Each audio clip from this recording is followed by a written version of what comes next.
On this episode of China Uncensored, China prepares for war. You know, there's so much beauty in the universe. The Earth is just a tiny blue dot floating around the edge of a galaxy that's just one of at least 100 billion other galaxies. So you'd think that when it comes to a string of uninhabited rock in the middle of the ocean, everyone could just chill out.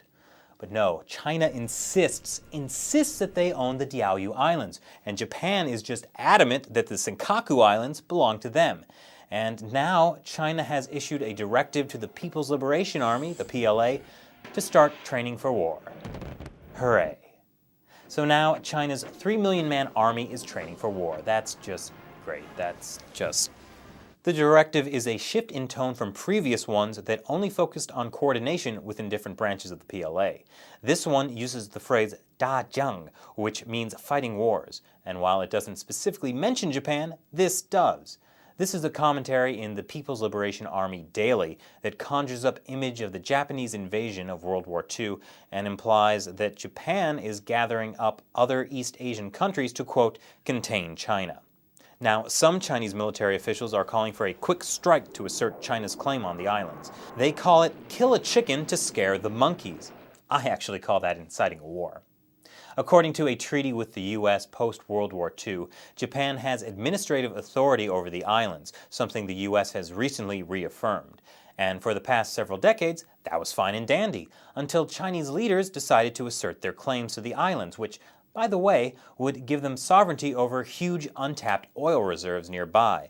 I mean, after all, if China had a huge oil reserve right next door, they wouldn't have to keep sending their people into conflict-torn regions like the Sudan to get kidnapped all the time.